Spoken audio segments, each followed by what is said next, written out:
Hey YouTubers, I'm getting ready to hit the road in the next 5-10 minutes, but more like half an hour. But before I do, I want to talk about something that's largely in part been flying under the radar because of the presidential election and the market and the COVID scamdemic and everything that's going on around us. The Supreme Court got its newest member um, today, and it's Trump's third pick to the Supreme Court. I can't even think or remember the last time that a president was able to get three Supreme Court appointees through. The last time had to be the Reagan administration. It's all about timing.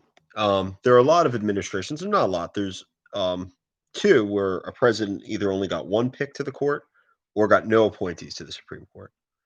Carter didn't get is the only president in the 20th century or the later half to have never gotten a Supreme Court pick. Gerald Ford, he got one pick to the Supreme Court, and that was John Paul Stevens.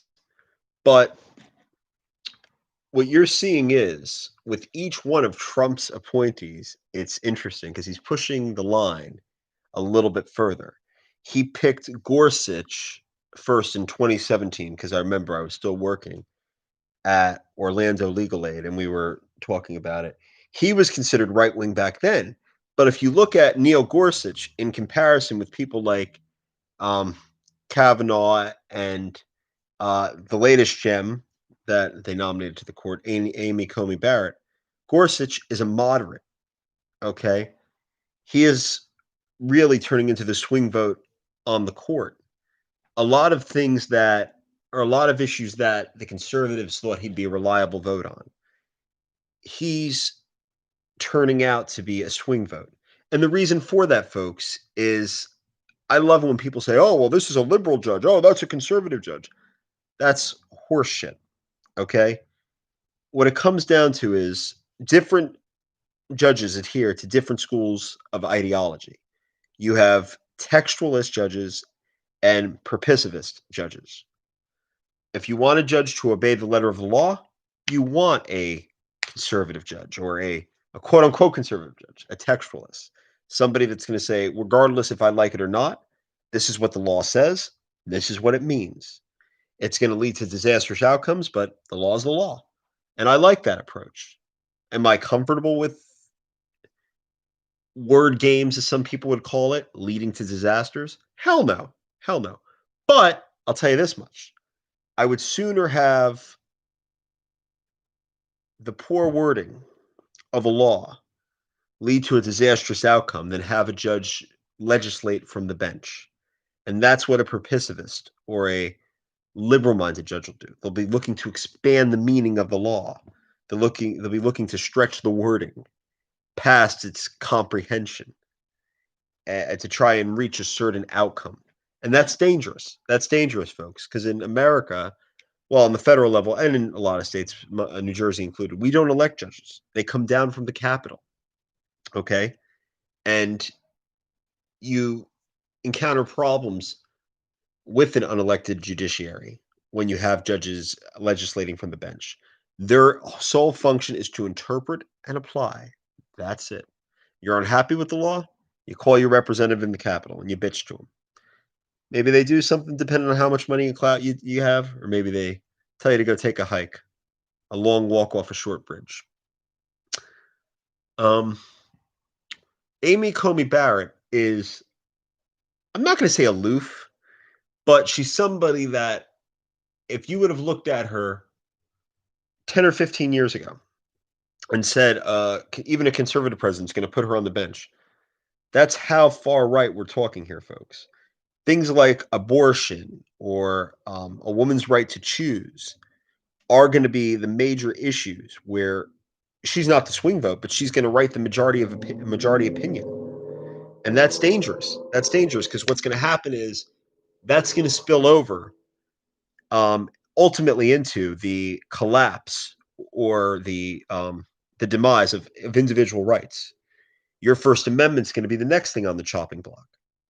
when they're criticizing your right to freedom of expression, um, your right to flag burning, um, your right to criticize certain governmental actions.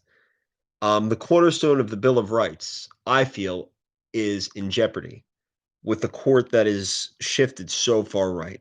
I'm a Republican. I'm a moderate to liberal Republican, but I'm a Republican nonetheless because I believe in state control as opposed to an expansive central government. And that's the difference that a lot of people don't get between the two parties.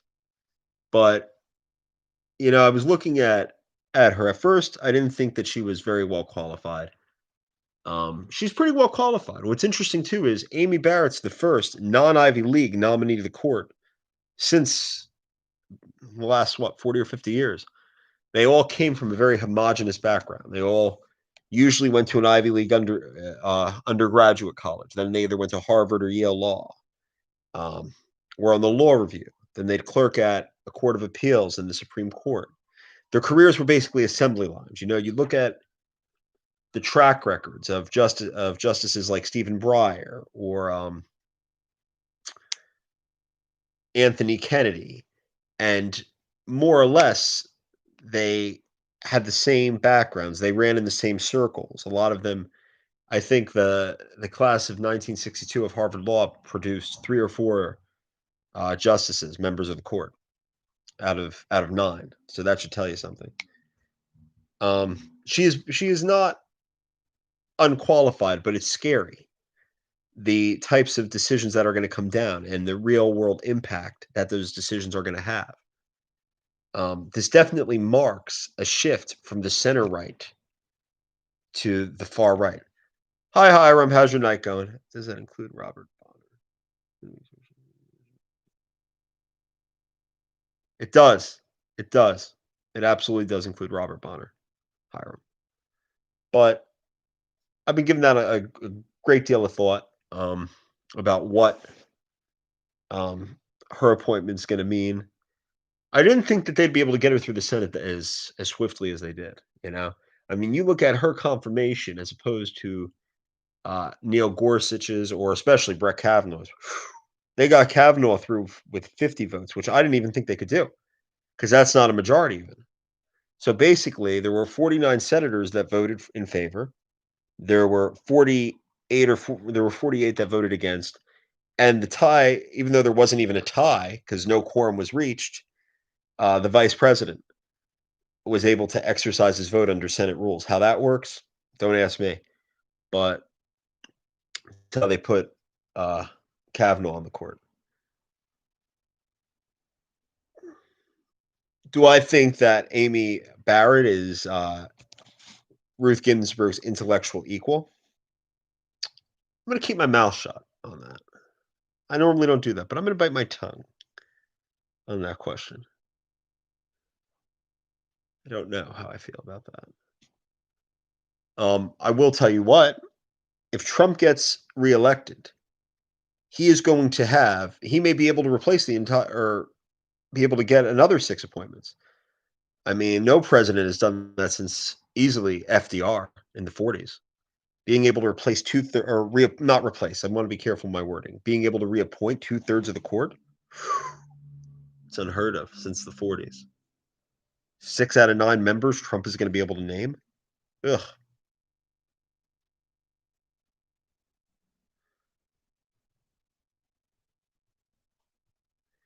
Oh, Hiram, I wasn't really going to touch on this, but Hiram writes, freedom of expression and opinion by different means that may or may not include speech. Any type of freedom of expression, depending on who you ask, is protected by the First Amendment. I mean, years ago, there was a guy I think this was 66 or 67, when Vietnam was a big thing. There was a guy that wore a leather jacket into a federal courthouse, and on the back it said blank the draft, F the draft. And he was arrested and charged with contempt or whatever, some petty thing. And the court held that speech was protected by the First Amendment. But avoiding going on a tangent about any of these peripheral or marginal issues because time's a ticking and I have to be in Denellen by 9:30. I think that um, ultimately this should be something that more voters should be paying attention to. Okay, and they're not. Okay, your rights, folks, are you're not going to live in the same country in 2024, 2025 if the Supreme Court keeps on drifting in a far right direction. This isn't good. Well, guys, deuces.